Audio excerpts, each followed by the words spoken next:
आज काँग्रेसच्या कार्यकर्त्यांनी थेट नितीन गडकरींच्या घरावरती आंदोलन केलं, मोर्चा काढला.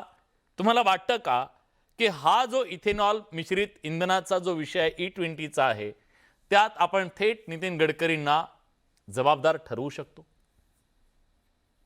कसं आहे विलास की 2-3 गोष्टी मला मांडायच्या आहेत. हा. आता नितीन गडकरींबद्दल बोललं तर ते 2017-18 पासनं इथेनॉल वापरा, त्यांनी आयात कमी होईल, आपलं परकीय चलन वाचेल, शेतकऱ्यांना फायदा होईल, अशा अनेक गोष्टी मांडत होते. आता हा. खरं पेट्रोलियम मिनिस्टर कोण आहेत? हरदीप पुरी. पण हम्म. 2018 पासून मी बघतेय की आधी E5 साठी, मग E10 साठी आणि मग E20 साठी आणि स्वतःच्याच मुलांच्या ह्याच्याच कंपन्या असणं म्हणजे आता किती लोकांना माहिती आहे मला माहित नाही, पण सियान ॲग्रो नावाची कंपनी आणि मानस ॲग्रो नावाची जी कंपनी आहे, ह्या दोन्ही कंपन्या सारंग आणि निखिल यांच्या आहेत.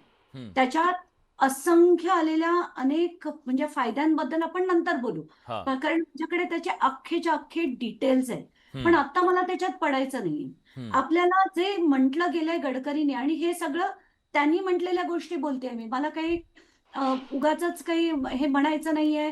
आता त्यांनी काय काय म्हटलंय की आयात बिल कमी करणं. 7,00,000 कोटीचं आयात बिल आहे आणि ते जवळ-जवळ 1,40,000 कोटींनी आपण कमी करू शकू. प्रदूषण कमी करू शकू. शेतकऱ्यांचं उत्पन्न वाढेल. हम्म. वाहनांवर विपरीत परिणाम होत नाहीत यांनी. हम्म. असं त्यांनी एकदा नाही अनेकदा सांगितलं. हो. पण आत्ताच्या घटकेला पार्लमेंटमध्ये सांगितलं की हो 6% पर्यंत कमी होत. हे हम्म. आत्ता त्यांनी एक्सेप्ट केलं. पण इतके वर्ष ते म्हणत होते की होत नाही. ग्रामीण भागात रोजगार मिळेल, बायो एनर्जी व साखर क्षेत्राला त्यांनी खूप चालना मिळेल.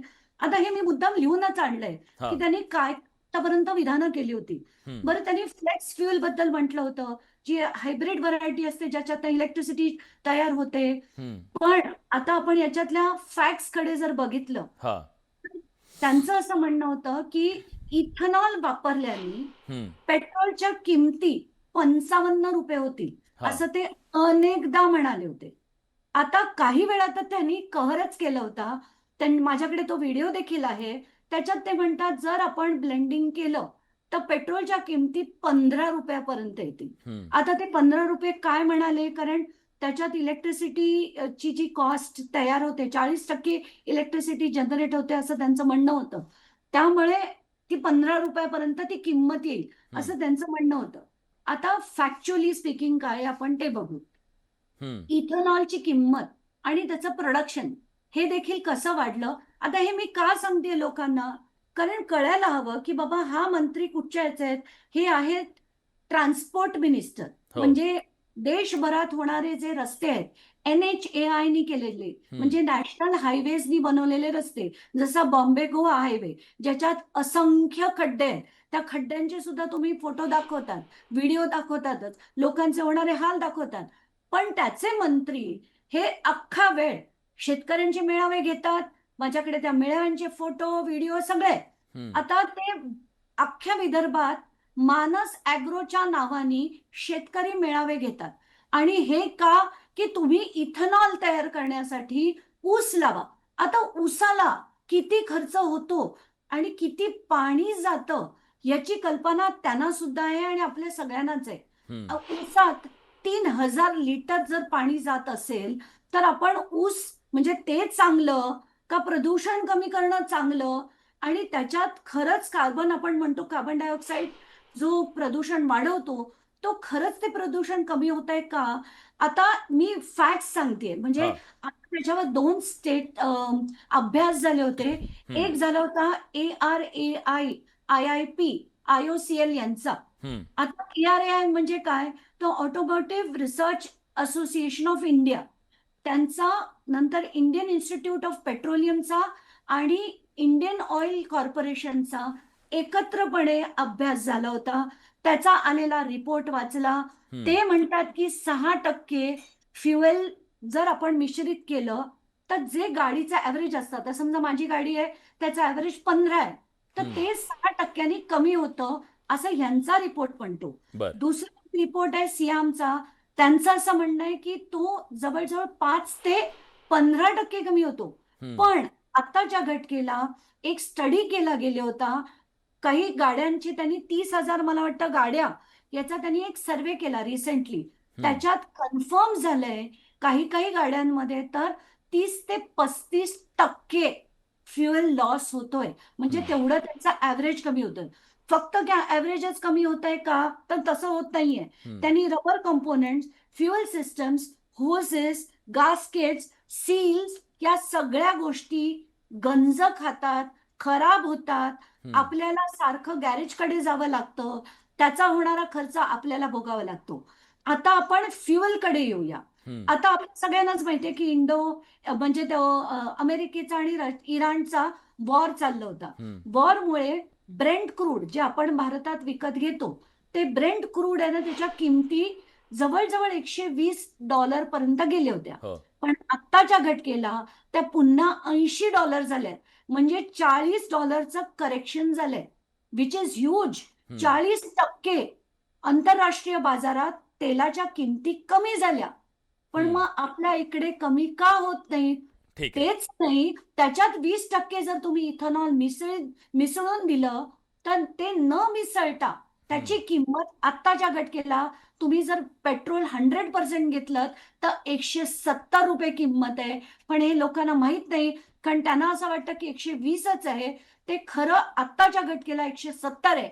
आणि आपण हे मिश्रित जे घालतोय त्यांनी गाड्याचा मायलेज पण कमी होत आहे आणि गाड्याचा सत्यानाश होतोय. ठीक आहे. अतिशय महत्त्वाचे मुद्दे तुम्ही मांडलेले आहेत आणि त्याला साधार पुरावे सुद्धा, काही रिपोर्ट सुद्धा तुम्ही दिलेले आहेत.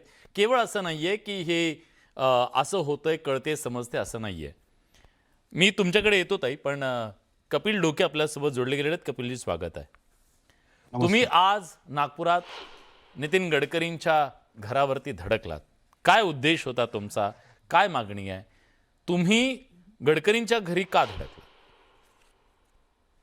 विलासजी, इथेनॉल पेट्रोलमध्ये मिश्रित करण्याचा जो मुद्दा आहे हा संपूर्ण देशभरामध्ये आता गाजताना आपण पाहतोय. सर्वसामान्य नोकरदार वर्ग असेल, शेतकरी वर्ग असेल, अत्यंत सामान्य परिस्थितीतले लोक ज्यांनी काबाड कष्टानं गाड्या घेतल्या, आज त्यांच्या गाड्या खराब होण्याच्या मार्गावर आपल्याला दिसते आहे. आज इथेनॉल धोरण राबवत असताना आमचा कुठल्याच धोरणाला विरोध नाही. काहीतरी बदल स्वीकारला पाहिजे, निश्चितच स्वीकारला पाहिजे. पण इथेनॉल धोरण राबवत असताना त्याची टेस्टिंग केल्या गेली का? त्या पद्धतीच्या गाड्या आपल्याकडे अवेलेबल आहेत का? सध्या ज्या गाड्या आपल्याकडे उपलब्ध आहेत त्यामध्ये जर इथेनॉल तुम्ही लगेच मिश्रित करून पेट्रोल द्यायला सुरुवात केली तर त्या गाड्या खराब होतील, याची जबाबदारी कोणी घ्यायची? आणि निश्चितच अंजलीताई आता सांगत होत्या त्या पद्धतीनं की नितीन गडकरी हे परिवहन मंत्री आहेत, रस्ते विकास मंत्री आहेत सरकारचे. मग रस्ते विकास मंत्र्याची जबाबदारी काही पेट्रोलियम मंत्र्यासारखी इथेनॉलचा प्रचार करण्याची नसते. आता त्यांनी दुसरं परत एकदा शेतकऱ्यांचे सुद्धा मेळावे घ्यायला सुरुवात केली. त्यात इथेनॉलचा प्रचार ते सातत्यानं करत असतात. मग नितीन गडकरींची एक साधारणतः वर्ष, 2 वर्षापूर्वी, 5 वर्षापूर्वी इमेज एक चांगला माणूस म्हणून होती. भाजपमध्ये फार म्हणजे भाजपमध्ये सगळ्याच नेत्यांना शिव्या पडतात, पण त्यातल्या त्यात गडकरींना फार कमी शिव्या पडायच्या राज्यामध्ये. परंतु या मागच्या वर्षभरात 2-3 वर्षामध्ये त्यांना काय झालं, ते इथेनॉलचा सपाटल्यासारखा प्रचार करतात. त्यांनी सांगितलं होतं 55 रुपयानं पेट्रोल मिळेल अशा पद्धतीची आम्ही व्यवस्था निर्माण करू. पण आज पेट्रोल 101 रुपयानं आपल्याला मिळते आहे. आणि त्यामध्ये जर 20% इथेनॉल टाकला जात असेल तर मग हे सगळं काय आहे? सर्वसामान्य नागरिकाच्या खिशावर याचा भार पडतोय. या सगळ्या गोष्टींचा उहापोह लक्षात घेता तरी सुद्धा नितीन गडकरींचा आग्रह आहे की इथेनॉल मिश्रित पेट्रोल वापरा. E20 आता E100 पर्यंतच्या गप्पा सुद्धा भाजपचे लोक मारायला लागलेले आहेत. पण टेस्टिंग केल्या गेली नाही, त्या संबंधीची गाड्यांची यंत्रणा डेव्हलप केल्या गेली नाही. हे सगळे मुद्दे होते.